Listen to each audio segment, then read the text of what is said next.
अगर आप अपनी तैयारी अब चालू कर रहे हैं तो 101% आप आज भी जेईई एडवांस को फोड़ सकते हैं। 90% ऑफ स्टूडेंट कक्षा 12वीं में जाके बोलते हैं कि मेरी क्लास 11th वेस्ट है। 40% अगर मैं रख रहा हूं तो 40% वो परसेंट रख रहा हूं जिसमें मैं आपसे प्रॉमिस कर सकता हूं कि भाई ये वाला चैप्टर है, इससे एक क्वेश्चन आएगा ही आएगा प्योर। तो जब आप 12th में जाओगे मेरे दोस्त, तब आपको जगह जगह पर एक कमी महसूस होगी। वो महसूस ये होती है कि मुझे कक्षा 11वीं नहीं आती। कॉम्प्लेक्स नंबर में इसमें आपको एक क्वेश्चन आता है, लेकिन जेईई एडवांस में 2 तो आने ही हैं। आज के सेशन की अगर मैं बात करूं तो सबसे बड़ा मोटिव है, क्या मैं आज 11वीं क्लास की शुरुआत कर रहा हूं, इतना देर हो गई है, मुझसे पहले लोग चालू कर चुके हैं। आज 3.5 महीने पहले बच्चों ने शुरुआत कर दी थी, लगभग 3 महीने पहले बच्चों ने शुरुआत कर दी थी। तो क्या मैं उनके बराबर आ पाऊंगा? क्या मैं उनके बराबर क्रैक करने की उम्मीद रखूं? बिल्कुल 101%। अगर आप अपनी तैयारी अब चालू कर रहे हैं तो 101% आप आज भी जेईई एडवांस को फोड़ सकते हैं। बस जो गलतियां पहले हो गई अब उसको रिपीट मत करना। अब उन चीजों को मत करिएगा कि नहीं, अभी भी आप बैकलॉग बना रहे हैं, अभी भी आप चीजों को सोच रहे हैं कि कर लूंगा। अगर आप अभी भी प्रोक्रास्टिनेट करेंगे, क्या नो नो नो नो मुझे तो प्रोक्रास्टिनेशन में ही जीना है, तो वहां जिएंगे तो आपसे आज भी आईआईटी नहीं होगी। तो ऐसा क्या करूं केमिस्ट्री में, ऐसा मैं क्या करूं कि मेरा आईआईटी क्रैक करना इजी हो जाए और मैं चीजों को बहुत आसानी से कर पाऊं? तो इसको करने का जो बेहतरीन तरीका है मेरे दोस्त, वो यही है कि आप लोग केमिस्ट्री की अगर मैं बात करूं, केमिस्ट्री की बात करूं मेरे भाई, तो केमिस्ट्री अगर बात करें तो केमिस्ट्री बहुत मुश्किल नहीं है। क्लास 11वीं की बात करें तो 45% आईआईटी का जो पेपर होता है वो उसमें केमिस्ट्री का जो पार्ट है वो क्लास 11वीं का होता है। So class 11th is highly important in case of IIT JEE chemistry section. तो केमिस्ट्री के अंदर बहुत, सर केमिस्ट्री मतलब क्या आप ऑर्गेनिक केमिस्ट्री की बात कर रहे हो? नहीं, मैं बात कर रहा हूं पूरी केमिस्ट्री की। तो अगर मैं केमिस्ट्री की बात करूं मेरे दोस्त, तो हाँ, केमिस्ट्री जो है वो 3 पार्ट में डिवाइडेड है, फिजिकल, ऑर्गेनिक और इनऑर्गेनिक। 3 चीजें हैं। सर मैं इनमें ऐसा क्या करूं? आपको जो क्लास में पढ़ाया जाए, मैं आपको बहुत मन से कहता हूं, आप लोगों को क्लास में जिस लेवल पे डीलिंग की जाए उसको तमीज से करिएगा। फिजिकल, ऑर्गेनिक, इनऑर्गेनिक, इन तीनों की अगर मैं बात करूं तो इन तीनों को आपको क्लास में, आपको जितना, ये मत सोचना कि क्या मैं इतना कर लेता हूं मेंस हो जाएगा, ऐसा मत सोचिएगा। अगर ये वाली सोच रखेंगे तो हो सकता है, जैसे इस साल हुआ, इस साल क्या हुआ कि पेपर के अंदर कुछ चैप्टर के सवाल बहुत अच्छे आ गए एडवांस लेवल पे, और आप बिल्कुल इजी करके गए थे तो वहां सवाल आपसे बने, आप तो फुली कॉन्फिडेंट थे कि अरे तो हो जाएंगे, और जिन टॉपिक आप जिन चीजों को छोड़ के चले गए वो उसके इजी सवाल आ गए। तो हमें नहीं पता कि पेपर कैसा आएगा, पेपर की सर्टेनिटी नहीं है, जो आएगा ईश्वर भरोसे। आप अपनी तैयारी बहुत अच्छी कर सकते हैं। तैयारी अच्छी करने का जो तरीका है वो है हमेशा ऑलवेज अटेंड द क्लासेस। पूरे इस प्लानिंग का अगर मैं केमिस्ट्री की बात करूं, कोई भी सब्जेक्ट हो, फिजिकल हो, इनऑर्गेनिक हो, ऑर्गेनिक हो, तीनों के अंदर ऑलवेज अटेंड द क्लासेस, मतलब ऑलवेज। तो क्लासेस, आपको क्लास अटेंड करना मस्ट है। आपको कोई भी क्लास अपनी स्किप नहीं करनी है, आपको हर क्लास अटेंड करनी है और उतनी ही शिद्दत से करनी है। मैंने अपनी जेई की जर्नी में, जब मैंने जेई एडवांस क्रैक किया, तो मैंने आज तक बच्चों को एक ही चीज सिखाई कि हमेशा क्लासेस करें, क्लासेस के पढ़िए, बिल्कुल लापरवाही नहीं होनी चाहिए। तो क्लासेस हमेशा करें, और उसके बाद क्लास का दिया हुआ होमवर्क, जो बच्चा इन दोनों चीजों को अच्छे से कर लेता है, साथ में आपके पास आता है रिवीजन एंड रिवाइज करके then PYQ. So DPP module and all वो भी आप कर सकते हैं। वो अगर आप प्रैक्टिस करेंगे तो आप एक बहुत निखर के, आपको डाउट्स नहीं आएंगे, आप अपने आप को तैयार कर लेंगे। मैं आपसे ये बात कहूंगा, अगर आप दिल से जेई की तैयारी कर रहे हैं तो ये आपके लिए मस्ट है, मस्ट। ये चारों चीजें आपको हर चीज में, चाहे ओसी हो, आईओसी हो, पीसी हो, सब में आपको कंप्लीट करनी है। क्या क्या आज आप मेरे साथ इस वीडियो में नीचे लिख करके जाएंगे। आर्य सर, मैं प्रॉमिस करता हूं कि अब मैं क्लास 12 तक अपना कोई बैकलॉग नहीं बनाऊंगा, मैं अपना t=0 सेट अप कर रहा हूं, साथ ही में जो आपने मुझे ये 4 चीजें कही है मैं पूरी करूंगा। सर क्या क्या है एक बार रिपीट कर देता हूं मैं आपको। अपनी क्लासेस सारी, सो क्लासेस कभी छूट जाए तो इंस्टेंट उसको कवर करें। जैसे आपने चाहे नींद कम करनी पड़े, नींद कम करें, पर पूरा काम कंप्लीट करें 101% तरीके से, ठीक है ना। तो क्लास के बाद उसका होमवर्क, होमवर्क के बाद उसका रिवीजन, और रिवीजन के बाद प्रीवियस ईयर क्वेश्चन, ताकि इससे क्या होगा, आपको पता लगेगा कि किस टाइप के क्वेश्चन पेपर में आते हैं, किस टाइप से मुझे अटेम्प्ट करना चाहिए। तो दिस इज द एक्चुअली दिल से। और कोई आप किसी भी बच्चा जो जेई एडवांस में इस साल गया है, आईआईटी फोड़ा है, आईआईटी में जा रहा है, उस बच्चे से बात करेंगे, वो आपसे यही कहेगा क्लासेस अच्छे से कर लेना, फॉलो योर टीचर ब्लाइंडली, अंधविश्वास बिल्कुल, अपने टीचर पे बिल्कुल अंधा विश्वास इसको बोल सकते हो, वो करिएगा।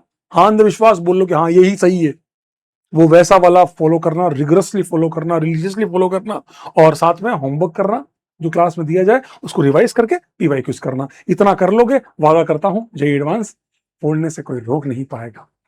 बात निकल रही है, कुछ लोगों का डाउट है कि सर ये बताइए 11th का वेटेज कितना है। कुछ लोगों को ये समझ में ही नहीं आ रहा कि सर 11th करना भी चाहिए, सपोर्टिंग टॉपिक ही है। 11th के जितने टॉपिक हैं वो सपोर्टिंग टॉपिक हैं, या उनका वेटेज है तो थोड़ा बहुत ही वेटेज है, या फिर बराबर का वेटेज है 12th और 11th का। तो मैं ये तो नहीं कहता कि भाई 50-50 है, लेकिन हाँ प्योर परसेंटेज देखें तो 40% से 45% वेटेज जो है वो आपको मिल जाएगा। ये प्योर वाला हो गया। 40-45% के करीब प्योर वेटेज है। मतलब प्योर मतलब कोनिक सेक्शन का क्वेश्चन आएगा, फिक्स क्वेश्चन आएगा, सर्कल का क्वेश्चन आएगा, फिक्स क्वेश्चन आएगा, पीएनसी का आएगा, फिक्स आएगा। ये वो परसेंटेज बोल रहा हूं। 40% अगर मैं रख रहा हूं तो 40% वो परसेंट रख रहा हूं जिसमें मुझे ये पता है, जिसमें मैं आपसे प्रॉमिस कर सकता हूं कि भाई ये वाला चैप्टर है, इससे एक क्वेश्चन आएगा ही आएगा प्योर। बाकी क्या है, बाकी ओवरऑल अगर मैं देखूं तो 50% है। 50% कैसे है, जो आपकी दुविधा है कि 5 से 10% ऐसे चैप्टर को मिक्स कर देता है 12th के कंसेप्ट में, यूज कर लेता है सपोर्टिंग टॉपिक की तरह, उसका यूज कर लेता है, उस कंसेप्ट का यूज करके और फिर बना देता है। तो ना तो जैसे क्वाड्रेटिक है, तो क्वाड्रेटिक का कोई क्वेश्चन आ रहा है तो ना तो मैं उसे क्वाड्रेटिक का कह पा रहा हूं क्योंकि उसमें फंक्शन है, ना मैं उसे प्योर फंक्शन का कह पा रहा हूं क्योंकि उसमें क्वाड्रेटिक है। तो आप किसको, उसको किस तरफ रखेंगे। हम क्वाड्रेटिक का क्वेश्चन नहीं कह सकते अगर उसमें एक्स जो वेरिएबल है उसकी जगह फ्रैक्शन पार्ट एक्स ले लिया, तो क्या वो क्वाड्रेटिक से सॉल्व हो जाएगा पूरा? नहीं। लेकिन क्या वो, अगर आपने 11th में क्वाड्रेटिक पढ़ी है और फिर फंक्शन पढ़ा है तो वो सॉल्व हो जाएगा? बिल्कुल। तो 11th पढ़ने के बाद अगर आपने 12th में फंक्शन पढ़ा है तो वो क्वेश्चन किस में वेटेज रखेगा? वो फंक्शन में गिना जाएगा, वो क्वाड्रेटिक में नहीं गिना जाएगा। इसीलिए कुछ ऐसे चैप्टर हैं जो चैप्टर जो है वो 40 से 45% की रेंज में नहीं आते, वो मिक्स प्रॉब्लम रखते हैं। किसमें? मैं एडवांस की बात कर रहा हूं। हाँ, मेंस में क्वाड्रेटिक का अलग सेपरेट क्वेश्चन आपको दिखता है। तो पहली बात तो ये कि तैयारी जो भी आप करेंगे हल्के से मत लीजिएगा कि भाई सर अभी तो 11th है, हम आराम से चलते हैं और फिर हम 12th में कुछ अच्छा कर लेंगे, ऐसा नहीं। जो भी आप आदतें बनाएंगे वो कंसिस्टेंटली पूरे साल लगाएंगी। अच्छी आदतें बनने में समय लगता है, लेकिन एक बार वो बन गई तो वो 12th में बहुत काम आएंगी। ठीक है। तो अगर वेटेज की बात करें तो हाँ भाई, वेटेज क्या है? 40 से 45% है। अब सर इनमें क्या सेपरेट कर सकते हैं, क्योंकि बहुत सारे चैप्टर हैं हमारे पास सबसे पहले बेसिक मैथ्स तो ठीक है, पूरे 11th-12th में लगता है, लेकिन सर हमारे पास क्वाड्रेटिक है, हमारे पास सीक्वेंस एंड सीरीज है, हमारे पास बाइनोमियल है, हमारे पास पी एंड सी है, परम्यूटेशन एंड कॉम्बिनेशन है, स्ट्रेट लाइन है, सर्कल है, ठीक है, कोनिक सेक्शन है, पूरा ही आ गया। कॉनिक सेक्शन में क्या क्या आ गया? Parabola, ellipse, hyperbola. ठीक है, कॉनिक सेक्शन है, पैराबोला, एलिप्स, हाइपरबोला। ठीक है, इसके बाद कॉम्प्लेक्स नंबर है। ठीक है, कॉम्प्लेक्स नंबर है, और इसके बाद स्टैट्स है, स्टैटिस्टिक्स गिन सकते हो। ठीक है, इस तरह से आप गिन सकते हैं। अब इनके सर सेपरेट वेटेज बता सकते हैं क्या? बिल्कुल बता सकते हैं, आपको तैयारी करने में इजी रहेगा। लेकिन मैं आपसे फिर से बोल रहा हूं, इतना चीजों में घुसना नहीं है। टीचर आपको पढ़ा रहा है, आपको विश्वास रख के बताना पता होना चाहिए, और ये विश्वास रखना चाहिए कि सर जो पढ़ा रहे हैं ना वो वेटेज के हिसाब से ही पढ़ा रहे हैं। उनको पता है, वो बरसों से पढ़ा रहे हैं कि हाँ भाई ये क्वेश्चन, इस चैप्टर का क्वेश्चन आएगा तो इसको इतना करना है, जितना भी मैं करा रहा हूं उतना करना है। अगर आप इस तरीके से चलते हैं तो ये सब चीजें आपके देखने की नहीं है, बट फिर भी डाउट रहता है, तो इसलिए मैंने तो चैप्टर वाइज ले लिया है, हाई यील्ड टॉपिक्स हैं, ठीक है। ये मैंने जेई चैप्टर वाइज वेटेज आपके सामने रख रहा हूं, कितना किसका वेटेज है। तो वही कॉनिक सेक्शन है, देखो जेई मेंस एडवांस, कई जगह कुछ चैप्टर का वेटेज जेई मेंस में कम है और एडवांस में बहुत ज्यादा है। जैसे आपको देखना चाहिए, अगर हम बात कर रहे हैं किसकी, देखो कॉनिक सेक्शन है 6.2, मतलब आप मान के चलो 2 क्वेश्चन, एडवांस में भी 2 क्वेश्चन 6.5, ठीक है। सीक्वेंस एंड सीरीज 2 क्वेश्चन, 1 से 2 क्वेश्चन आपको मिलेंगे। एक तो क्वेश्चन आता ही है, मतलब 3 पॉइंट समथिंग है तो 1 क्वेश्चन है, और 5 पॉइंट समथिंग है तो 2 भी आ जाते हैं। कई बार ऐसा होता है, एक प्योर क्वेश्चन होता है, एक किसी ना किसी और कंसेप्ट के साथ ऐड करके दे देता है, कि ABC कह देता है, क्वाड्रेटिक के साथ मिक्स करके देता है कि भाई क्वाड्रेटिक है, उसके रूट्स, कोई क्यूबिक है थ्योरी ऑफ इक्वेशन लगा देगा, क्यूबिक है उसके रूट्स क्या है, अल्फा बीटा गामा है, और वो किसमें है, AP में है या GP में है, तो वो सीक्वेंस एंड सीरीज में काउंट हो जाता है। इसमें 1 क्वेश्चन मिलेगा आपको, ठीक है। बाइनोमियल थ्योरम में 1 क्वेश्चन आएगा, एक कुछ ना कुछ क्वेश्चन मिक्स करके दे देगा, कहीं ना कहीं कुछ ना कुछ, ठीक है। 1 से 2 क्वेश्चन, इसमें 1 क्वेश्चन ही मिलेगा आपको। बाकी बाइनोमियल का यूज कहीं भी हो जाता है। ये सब, ये सारे के सारे, ये वाले चैप्टर, ये चैप्टर, कॉम्प्लेक्स नंबर, क्वाड्रेटिक, ये सब अलजेब्रा चैप्टर है, अलजेब्रा चैप्टर कहीं भी चले जाते हैं, ठीक है। फिर उसके बाद कॉम्प्लेक्स नंबर, अब देखना कॉम्प्लेक्स नंबर में इसमें आपको 1 क्वेश्चन आता है। कभी कभी क्वाड्रेटिक में इमेजिनरी रूट्स की वजह से उसे कॉम्प्लेक्स में गिन लिया जाता है, तो 1 से ज्यादा दिखाई देता है, लेकिन क्वेश्चन 1 ही आता है जेई मेंस में। लेकिन जेई एडवांस में 2 तो आने ही हैं, कई बार पैसेज भी आ जाता है, ठीक है। तो 2 क्वेश्चन अलग आ जाते हैं और 1 क्वेश्चन में कहीं ना कहीं कोई कंसेप्ट लग जाता है, ठीक है। तो 2 क्वेश्चन कॉम्प्लेक्स नंबर से बनते ही हैं। पीएनसी देखो, पीएनसी में इस पे 1 क्वेश्चन आएगा प्योर, इसमें 2 क्वेश्चन आएंगे, एक आएगा आपका प्योर और एक आएगा पूरा उसमें पीएनसी लग रहा होगा, आखिरी में प्रोबेबिलिटी का यूज कर लेगा, ठीक है। या प्रोबेबिलिटी का कोई क्वेश्चन होगा, पैसेज होगा, 2 क्वेश्चन होंगे, उसमें एक में आपको पीएनसी लग रहा होगा प्रोबेबिलिटी निकालने के लिए, ठीक है। क्वाड्रेटिक है, 1 क्वेश्चन, सिंगल क्वेश्चन क्वाड्रेटिक का, सिंगल क्वेश्चन क्वाड्रेटिक का, बट ये याद रखना दिस मे बी एडिड, मतलब कंपोजिट बना देगा। ये क्वाड्रेटिक का प्योर क्वेश्चन नहीं आएगा, ये प्योर क्वेश्चन है, ये प्योर है, ठीक है।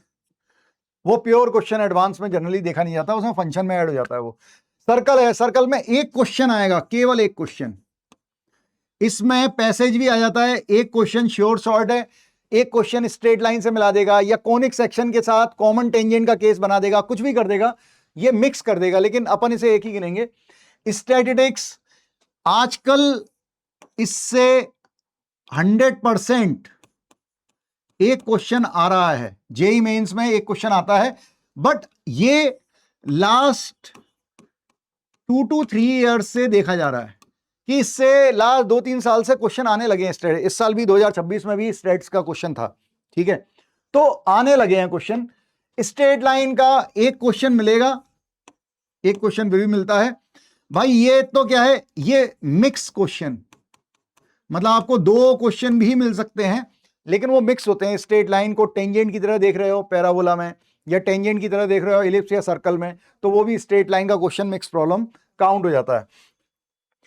टिग्नोमेट्री, अब आप देखो टिग्नोमेट्री में इसमें आ भी सकता है, नहीं भी आ सकता, मतलब ऐसा कह देगा टिग्नोमेट्री, कोई सीरीज दे देगा जीपी साइन थीटा में, तो उसे सीक्वेंस एंड सीरीज की कहें या टिग्नोमेट्री और थीटा की वैल्यू पूछ लेगा, तो वो टिग्नोमेट्री का क्वेश्चन भी है, वो सीक्वेंस एंड सीरीज का क्वेश्चन भी है, तो मैं इसे काउंट नहीं करता। लेकिन हाँ, ये इंपॉर्टेंट जरूर है, टिग्नोमेट्री सबसे ज्यादा इंपॉर्टेंट है, ठीक है, सबसे ज्यादा इंपॉर्टेंट है, क्योंकि ये सब जगह लग जाती है कैलकुलस में, पूरे कैलकुलस में 12-13 चैप्टर में लगती है।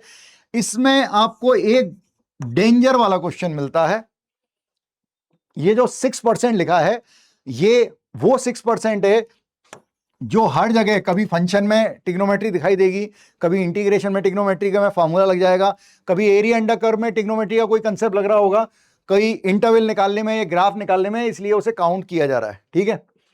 और सेट रिलेशन तो कभी आता है कभी नहीं आता है। तो ये सामने आपके वेटेज है जो मैंने आपको ये बताया, अगर आप ध्यान से इसे पढ़ेंगे तो आपको समझ में आएगा कि भाई 25 क्वेश्चन होते हैं, ठीक है।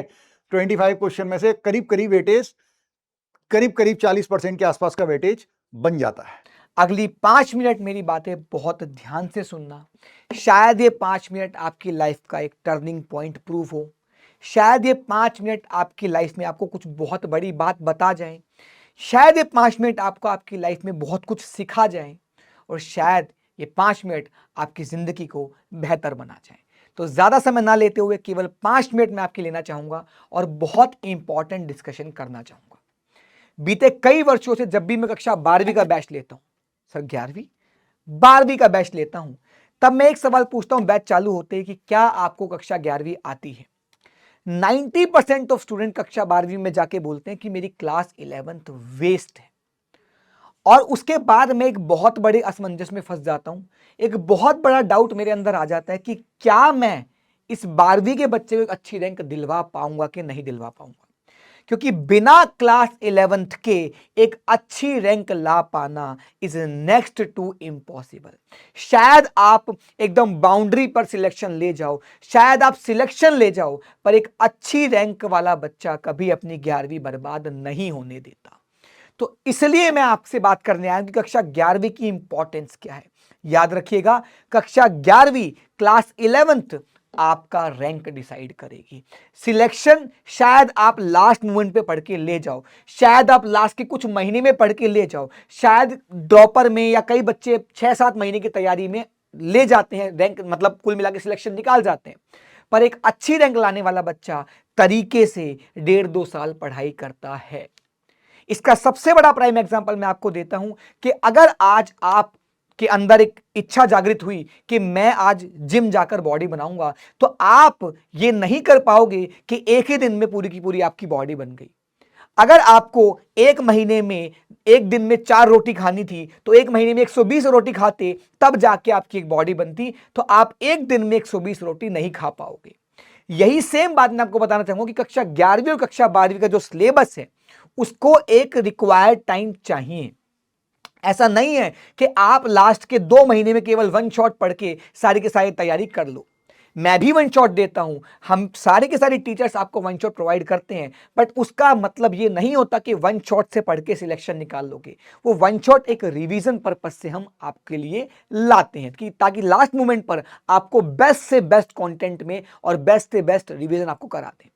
पर बच्चे का लगता है कि हम 2 महीने पढ़ के सिलेक्शन निकाल लेंगे। मेरे बच्चे 2 महीने में मैं तुझे 2 साल का कंटेंट अगर दे भी दूं, सारा का सारा कंटेंट अगर मैंने तुझे दे भी दिया 2 महीने के अंदर, लेकिन तू डाइजेस्ट कर पाएगा क्या? क्या तू वो 120 रोटी जो तुझे एक महीने में खानी थी, क्या तू वो एक दिन में खाता तो तुझे लूज मोशंस नहीं हो जाते क्या? तो इसलिए मैं बता रहा हूं, जहां पर तुम हारते हो, जहां पर तुम लैग करते हो, वो जगह, वो पॉइंट ये है कि जितना रिक्वायर्ड टाइम तुम्हें देना चाहिए था, उतना शायद तुम नहीं दे पाए। तो मेरे बच्चे, क्लास 11वीं आपकी रैंक डिसाइड करेगी। क्लास 11वीं आपका फाउंडेशन है। अगर आपको एक बिल्डिंग के सबसे ऊपर वाले माले पर पहुंचना है, अगर आपको 12वें फ्लोर पे अपना मकान बनाना है, तो भैया उसकी नींव बहुत स्ट्रॉन्ग करनी पड़ेगी। यानी कि अगर कक्षा 12वीं के अंदर आपके पास 12-14 चैप्टर हैं और इनको अच्छे से पढ़ना है, तो आपका फाउंडेशन स्ट्रॉन्ग होना चाहिए, और फाउंडेशन आपकी क्लास 11th है। तू मेरी एक बात का बहुत प्यार से जवाब देना। क्या तुझे लगता है कि बेसिक मैथ्स के बिना तू क्लास 12th पढ़ पाएगा? क्या तुझे लगता है बिना वेक्टर आए हुए तू क्लास 12th का एक भी चैप्टर अच्छे से पढ़ पाएगा? क्या तुझे लगता है बिना इक्वेशन ऑफ मोशन को लगाए हुए तू कक्षा 12वीं का एक भी चैप्टर पढ़ पाएगा? क्या तुझे लगता है कि तुझे फोर्स का ज्ञान ही नहीं है और तू आगे जाके कक्षा 12वीं कोई चैप्टर पढ़ लेगा? क्या तुझे लगता है कि तुझे वर्क निकालना भी नहीं आता, वर्क पावर एनर्जी भी नहीं आता, और तू आगे जाके 12th के चैप्टर्स पढ़ लेगा? तो जब आप 12th में जाओगे मेरे दोस्त, तब आपको जगह जगह पर एक कमी महसूस होगी। वो महसूस ये होती है कि मुझे कक्षा 11वीं नहीं आती। कक्षा 12वीं में बच्चा पूरी जान लगाता है। आप पूरी मेहनत कर लोगे ना बेटा, लेकिन आपको समय समय पर स्ट्रगल करना पड़ेगा, क्योंकि आपका फाउंडेशन वीक था। आपने इस बिल्डिंग के अंदर तो भले ही झूमर लगा दिए, भले ही लाइट लगा दी, भले ही लाखों रुपए के मार्बल लगा दिए, लेकिन अगर फाउंडेशन स्ट्रॉन्ग नहीं होगा तो भैया थोड़ा सा भूकंप आया नहीं और तेरी पूरी की पूरी बिल्डिंग गिर जाएगी। कोई काम का नहीं होगा तेरा ये सारी की सारी अच्छी बिल्डिंग, ये सारे के सारे अच्छे फ्लोर्स, यहां पर मार्बल, यहां पर कर्टेन, यहां पर सोने की टॉयलेट लगा देगा, कोई काम की नहीं होंगी। अगर छोटा सा झटका लगा नहीं तो यहां पे गिरता रहेगा, अगर तेरी फाउंडेशन स्ट्रांग नहीं है तो। ये बात आप बहुत बच्चे जानते हैं, ये बात मुझे बताने की आवश्यकता नहीं है, पर स्टिल हम क्यों नेग्लेक्ट कर देते कक्षा 11वीं को, मुझे समझ नहीं आता आज तक भी। आईआईटी जेईई की तैयारी को कम से कम आइडियल जो टाइम लगना चाहिए वो 2 साल लगने चाहिए। मैं फ्रेंकली बता रहा हूं आपको, आइडियल टाइम 2 साल है। बच्चे वो भी हैं जो 6 महीने में निकाल देते हैं, बच्चे वो भी हैं जो 1 साल में भी निकाल देते हैं, ड्रॉपर ईयर में भी निकाल देते हैं। पर सबसे ज्यादा रैंक्स जो है बेटा वो कक्षा 12वीं पास आउट बच्चे की आती है, ड्रॉपर से रैंक उतनी नहीं आती है, सच्चाई है। ड्रॉपर से नंबर ऑफ सिलेक्शन निकल जाते हैं, पर जो रैंक 1 2 3 4 5 6 7 8 9 10 अंडर 100 टू रैंक देखेगा ना, तो मैक्सिमम बच्चे आपको क्लास 12th वाले मिलेंगे, क्योंकि उन्होंने 11वीं 12वीं में अपने को आपको अच्छा समय दिया है। हाँ, कुछ बच्चे वो भी होते हैं उनके अंदर जो 9वीं से पढ़ते हैं, जो 8वीं से पढ़ रहे होते हैं कोचिंग का, वो एक अलग बात है। लेकिन अगर मैं एक आइडियल टाइम की बात करूं जो आपको मिलना ही चाहिए, जो आप डिजर्व करते हो, वो आपके 2 साल होते हैं, 11वीं और 12वीं। तो अपनी फाउंडेशन को मजबूत बनाने पर लग जाओ बेटा, क्योंकि इसके बिना सिलेक्शन संभव नहीं होगा, अच्छी रैंक संभव नहीं होगी। और मैं दिल से चाहता हूं, पूरा पीडब्ल्यू दिल से चाहता है कि हमारे बच्चे टॉप रैंक्स हासिल करें, अच्छी से अच्छी बेस्ट से बेस्ट आईआईटी में जाएं। केवल सिलेक्शन मात्र का खेल नहीं है हमारा, हमारी लड़ाई केवल सिलेक्शन मात्र की नहीं है कि सिलेक्ट हो गया, बाउंड्री पे पहुंच गया, फिर तेरा नया स्ट्रगल चालू हो जाएगा कि ब्रांच नहीं मिल रही है, अच्छा आईआईटी नहीं मिल रहा है। तो तुझे अच्छी आईआईटी में अच्छी ब्रांच चाहिए, तो तेरा फाउंडेशन तो बेटा स्ट्रांग होना ही चाहिए। कोई बच्चा तुझे नहीं मिलेगा जो ये बोले कि मेरी 11वीं मुझे आती ही नहीं थी, फिर भी मैं रैंक 2 ले आया, रैंक 100 ले आया, रैंक 1000 ले आया। कोई बच्चा नहीं होगा ऐसा बोलने वाला। अगर वो बोल रहा है, यकीन मान वो झूठ बोल रहा है। उसको कक्षा 11वीं आती ही आती होगी। क्यों आती होगी बेटा? तो कई बच्चों के मन में सवाल आता है, कई बच्चे पूछते हैं बार बार, क्योंकि आपके लिए बहुत नई चीज है, हम तो सालों से पढ़ा रहे हैं, आपके लिए एक नई चीज है कि सर कितना परसेंट 11th का आता होगा। तो पहली बात तो ये बात जान लेना बेटा, मैं कभी भी कक्षा 11वीं के जो चैप्टर्स हैं उसको चैप्टर्स की तरह नहीं देखता बेटा, it's a language of physics. क्योंकि कक्षा 11वीं का जो सिलेबस डिजाइंड है, कक्षा 12वीं में जब आप पढ़ते हो ना चीजें, वो ना पढ़े हुए आप 11th पढ़ सकते हो, पर बिना 11th पढ़े हुए आप कक्षा 12वीं के चैप्टर्स को नहीं पढ़ पाओगे, स्ट्रांग नहीं कर पाओगे। सर ऐसा कैसे बोल सकते हो आप खुद बताओ बेटा। बिना बेसिक मैथ्स के क्या आप 12th के फर्स्ट चैप्टर के क्वेश्चंस कर पाओगे? बिना वेक्टर्स के क्या आप 12th के फर्स्ट चैप्टर के सवाल कर पाओगे? नहीं ना। तो इसलिए मैं समझाना चाहता हूं बेटा कि कक्षा 12वीं में आपको जगह जगह पर कमी खलेगी। एक तो कक्षा 11वीं अपने आप में बहुत इंपॉर्टेंट है। अगर मैं कुल मिला के बात करूं तो कक्षा 11वीं पे से लगभग 45 से 50% सिलेबस आता है, यानी कि 300 नंबर का अगर जेईई मेंस का पेपर है तो 300 में से 140 से 150 नंबर तक तो डायरेक्ट 11th के सवाल मिलते हैं आपको। यानी कि अगर आपको 11th नहीं आती है तो आप 150 नंबर से तो वैसे ही बाहर हो गए। अब आपके लिए बची 12th, तो 12th के जो 150 नंबर है उसमें भी कहीं ना कहीं 70-80 नंबर में तो 11th मिली जुली होगी। तो इसलिए मैं बोल रहा हूं, बिना 11th के 12th भी नहीं पढ़ पाओगे, और 11th का खुद का वेटेज भी 50% है। यानी कि अगर मैं मोटा मोटी बात करूं तो लगभग 11th की इंपॉर्टेंस 60 से 70% है। सर अभी तो आपने 50% बोला, 50% तो 11th का डायरेक्ट आ रहा है, डायरेक्ट रोल प्ले हो रहा है। पर अगर मैं बात करूं क्लास 12th के अंदर जो मिक्स्ड कॉन्सेप्ट होंगे, वहां पर बेसिक जो भाई क्लास 12th के अंदर इक्वेशन ऑफ मोशन लगाई तो आ ही सकती है ना, क्लास 12th के अंदर वेक्टर्स तो आएगा ही ना बार बार। तो वेक्टर्स नहीं आएगा तो क्लास 12th के चैप्टर भी नहीं हो पाएंगे, तो यानी कि क्लास 12th भी बिगड़ गई अपनी। इसका मतलब अगर मैं कक्षा 11वीं की इंपॉर्टेंस की बात करूं तो वो 70% इंपॉर्टेंस रखता है अपने लिए। तो don't see class 11th as chapters कि भैया इतने चैप्टर क्लास 11 में, इतने चैप्टर क्लास 12th में। नहीं भाई, क्लास 11th अपने आप में एक लैंग्वेज ऑफ फिजिक्स है जिसके बिना आप आगे नहीं बढ़ पाओगे दोस्तों, है ना। अब जो बच्चे पूछते हैं वेटेज कितना है, तो रफली जो वेटेज है वो ये रहता है मेरे बच्चे कि अगर मैं बात करूं मैकेनिक्स की, सर इस मैकेनिक्स के अंदर क्या क्या आता है, कई बच्चों को पता नहीं होगा, मैं बता देता हूं बेटा।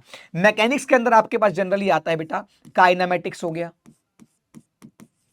यानी कि मोशन इन 1D 2D ये सब हो गया, है ना। एनएलएम हो गया, सर्कुलर मोशन हो गया, वर्क पावर एनर्जी हो गई, सेंटर ऑफ मास हो गया, रोटेशन हो गया, ग्रेविटेशन को भी इसी में ले लो, ग्रेविटेशन हो गया। ये सब जो चीजें हैं बेटा ये मैकेनिक्स के अंदर आती हैं। इसे बेसिक मैथ्स, वेक्टर्स, वो कोई चैप्टर नहीं है, वो तो टूल्स हैं, लेकिन उसके बिना तो काम चलेगा ही नहीं, उसको मैकेनिक्स में इन्वॉल्व कर लो। तो कुल मिला के बेटा मैकेनिक्स जो है आपकी, यानी कि क्लास 11th की आधी आधा सिलेबस। क्लास 11th में जितने चैप्टर्स है उसका जो हाफ पोर्शन है वो मैकेनिक्स कहलाता है बेटा, फर्स्ट हाफ पोर्शन। जो फर्स्ट हाफ पोर्शन है बेटा वो 28 से 30% टेक ओवर करता है आपको। 28 से 30% चीजें मैकेनिक्स से आती हैं, और ये तो मैं कह रहा हूं डायरेक्ट आती हैं, डायरेक्ट सवाल इस पे से आते हैं। और क्लास 12th के बहुत सारे सवालों में मैकेनिक्स इन्वॉल्व हो रही है, उसको तो मैंने काउंट ही नहीं किया। उसके बाद आपके पास थर्मल फिजिक्स आती है जो इंडिपेंडेंट चैप्टर होता है। आज जैसे मैं आपको फ्रेंकली बताता हूं, अगर आप थर्मल फिजिक्स नहीं पढ़े हो फिर भी क्लास 12th में दिक्कत नहीं आएगी आपको, पर आप मैकेनिक्स नहीं पढ़े हो तो क्लास 12th में आपको हर कदम पे प्रॉब्लम आने वाली है। अगर आप यूनिट एंड डायमेंशन नहीं पढ़े हो तो आपको क्लास 12th में ऐसा दिक्कत नहीं आएगी। तो कुछ चैप्टर्स ऐसे जो इंडिपेंडेंट है, जिनका क्लास 12th में ज्यादा रोल प्ले नहीं होगा, पर जो पूरी की पूरी मैकेनिक्स है वो क्लास 12th में कदम कदम पर आपको मिलेगी। तो यानी कि 28-30% मैकेनिक्स तो डायरेक्ट आ रही है पेपर के अंदर, यानी कि पूरे पेपर का 30% हिस्सा तो मैकेनिक्स का डायरेक्ट आ रहा है। उसके बाद क्लास 12th में बार बार यूज हो रहा है, तो कितना इंपॉर्टेंट हो गया ये पढ़ना, है ना। तो थर्मल फिजिक्स के अंदर 2 चैप्टर आते हैं, थर्मल प्रॉपर्टीज ऑफ मैटर और आपके पास एक केटीजी एंड थर्मोडायनेमिक्स। वहां से सवाल आते हैं आपके पास 6 से 8% हो गए। एसएचएम वेव्स में से 6% 7% सवाल आते हैं। यूनिट डायमेंशन में से बेटा 2 से 3% सवाल आते हैं, 1-2 क्वेश्चन आते हैं। उसके बाद प्रॉपर्टीज ऑफ मैटर यानी कि सॉलिड्स, प्रॉपर्टीज ऑफ सॉलिड्स और प्रॉपर्टीज ऑफ फ्लूइड्स, ऐसा आपके पास आप पढ़ोगे। Mechanical properties of solids, mechanical properties of fluids, उस पे से आपके पास 3 से 4% सवाल आते हैं। जनरली 2 से 3 सवाल आपको मिलेंगे, 2 से 3 सवाल आपको वहां पर मिलेंगे। तो मोटा मोटी क्लास 11th की अगर मैं वेटेज की बात करूं लाडले, तो लगभग 45 से लगभग 45% से 50% के नियर बाय आपको वेटेज मिलेगी। लगभग हाफ वेटेज क्लास 11th की रहती है बेटा। तो समझ क्लास 11th तेरे लिए कितना इंपॉर्टेंट है। तो तूने अब तक अगर शुरुआत नहीं करी, आई रिक्वेस्ट यू प्लीज, तू जहां मर्जी से पढ़ना चाहता है तू पढ़, पर क्लास 11th को क्लास 11th में ही पढ़। नहीं तो 12th में जाके तू रोज ये पूछेगा कि सर मेरी क्लास 11th बर्बाद है, मैं कैसे ठीक करूं। और ये तुम्हारे बड़े भाई बहन ऑलरेडी कर रहे हैं, यकीन मानो उनको बहुत स्ट्रगल करना पड़ रहा है। और ये स्ट्रगल तुम ना करो, इसलिए सिर्फ तुम्हारे को बड़े प्यार से तेरा बड़ा भाई, एक बड़े भाई की राय मान लेना कि क्लास 11th को क्लास 11th में ही पढ़ लेना। भले ही आप अर्जुना 1 से पढ़ो, अर्जुना 2 से पढ़ो, अर्जुना 3 से पढ़ो, आपकी इच्छा है जहां से आप पढ़ना चाहते हो। अर्जुना 3 से पढ़ोगे तो आपको फ्रेश स्टार्ट मिलेगा, आपके पास कोई बहाना नहीं बचेगा कि सर मेरे वो 2 चैप्टर नहीं आते थे इसलिए मेरा वीक है, अब मुझे आगे का समझ नहीं आ रहा, वो बहाने नहीं बना पाओगे। अर्जुना 3 में बिल्कुल उसी बेसिक लेवल से पढ़ाया जाएगा, बिल्कुल नेगेटिव लेवल से पढ़ा के आपको एडवांस लेवल तक पढ़ाया जाएगा। फिजिक्स में ये मैं वादा करता हूं, बाकी टीचर्स भी आपको यही सेम वादा कर रहे होंगे अपने अपने सब्जेक्ट के अंदर, मैं खुद ये बोल सकता हूं दावे के साथ। तो चाहे बैच 1.0 हो, चाहे 2.0 हो, चाहे 3.0 हो, हम लेट जरूर हैं, 3.0 वाले बच्चे लेट जरूर हैं, पर हारे नहीं हैं, ना ही गिरे हैं। हम उठेंगे, ऐसी छलांग लगाएंगे कि फिनिश लाइन पे सबसे पहले पहुंचेंगे। तो याद रखना बेटा, हमारे पास समय थोड़ा सा रिलेटिवली कम है बाकी बच्चों के, क्योंकि जो बच्चों ने अप्रैल से तैयारी शुरू कर दी उसके मुकाबले में हमारे पास 3-4 महीने कम है। जिसने जून में तैयारी शुरू करी है उसके मुकाबले में हमारे पास 1.5-2 महीना कम है। लेकिन हम थोड़ा सा एक्स्ट्रा पढ़ेंगे, हमारी क्लासेस बाद में थोड़ी सी ज्यादा होंगी, हम कवर अप कर लेंगे। और ये जज्बा तेरे अंदर भी होना चाहिए कि भाई मैं लेट हुआ हूं, किसी वजह से भी हुआ हूं, लेकिन अब मैं छोड़ूंगा नहीं, तब तक लड़ूंगा जब तक मैं जीत नहीं जाता। और ये बात समझ में, हर एक संकट का हल होगा वो आज नहीं तो कल होगा। सूरज जैसा बनना है तो सूरज जितना जलना होगा, समझे बात को। तो इसलिए अगर आप चाहते हो आपके आईआईटी में अच्छी रैंक आए, तो भाई जिस दिन आप अगर आज मेरी वीडियो देख के डिसाइड कर लिए कि गगन सर ने कुछ बात बताई, मुझे अच्छी लगी गगन सर की बात और मैं अब पढ़ाई करना शुरू करूंगा, उसके बाद पीछे मुड़ के मत देखना मेरे दोस्त। या तो अभी से मत ज्वाइन करना, बिल्कुल फ्रेंकली बोल रहा हूं, बिल्कुल मत ज्वाइन करना। ये जर्नी आसान नहीं होगी, इस जर्नी में रोज तेरे को लड़ना पड़ेगा, रोज तेरे को गिरना पड़ेगा, रोज तेरे को उठना पड़ेगा, रोज तेरे को जीतना पड़ेगा।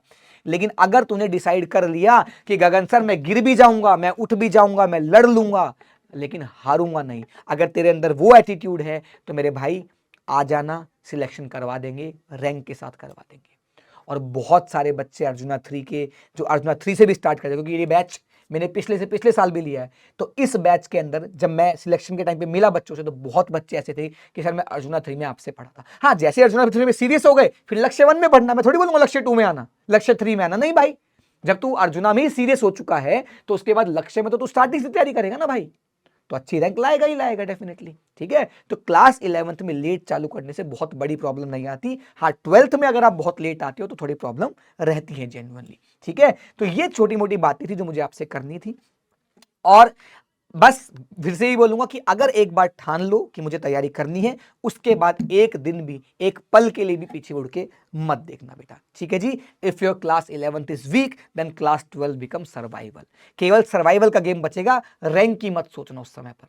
अगर क्लास 11th नहीं आती है और आप सोचो क्लास 12th में पढ़ के मैं रैंक ले आऊंगा बहुत अच्छी, पॉसिबल नहीं होगा। हाँ, सर्वाइव कर जाओगे शायद, वो भी बहुत मेहनत लगेगी, तब शायद केवल सर्वाइव कर पाओगे। आ रही है बात समझ में? तो ये छोटी मोटी बातें थी जो मुझे आपसे करनी थी, है ना। और अगर आप चाहो तो बेटा एआई वीआई का यूज करके आप सवाल अपने पूछ सकते हो। आज के टाइम पे एआई एक इतना बढ़िया माध्यम है बात करने का कि आपको लगेगा चीजें कि यार कितनी आसानी से सॉल्व हो रही हैं चीजें। जैसे मैं आपको बताऊं बेटा, ध्यान से देखोगे कि यहां पर एआई देखोगे, जैसे मैंने जेमिनी खोल रखा था आपको बताने के लिए। जैसे मान लो ये सब जो बातें थी जो मैंने आपको बताई, ये बातें आपको जाननी है, आपको कुछ डाउट आ रहा है, आपको जानना है। मैंने बोला कि हाउ इंपॉर्टेंट, मैं आपके सामने लिख रहा हूं, मुझे नहीं पता क्या रिजल्ट आएगा। How important class 11th physics is for JEE। मान लो मैं इतना सा प्रॉम्प्ट देता हूं, मान लो मैंने इतना सा सवाल पूछा कि भाई कितना इंपॉर्टेंट है क्लास 11th की फिजिक्स जेई के लिए, तो इन्होंने कुछ पूछेंगे, कुछ बताएंगे, उसके बाद पढ़ो भाई क्या बता रही हैं, है ना। एक बार आने दो, स्ट्रक्चरिंग द रिस्पॉन्स आता है, क्या आता है देखते हैं, लेट मी चेक। अब देखो ध्यान से, to put it bluntly class 11th physics is backbone of your entire journey, है ना।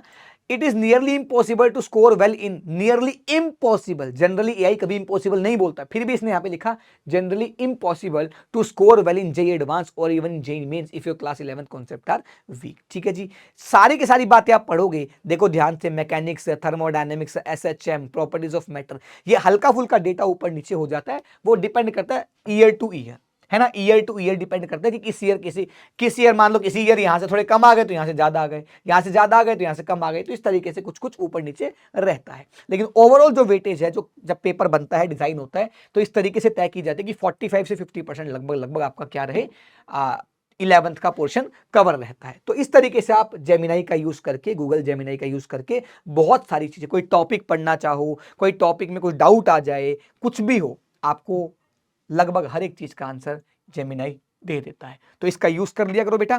इतनी सी बातें मुझे आपसे करनी थी, 5 मिनट का शायद 15 मिनट हो गया हो, लेकिन सारी बातें आपकी काम की हैं। आई होप आपको अच्छा लगा हो।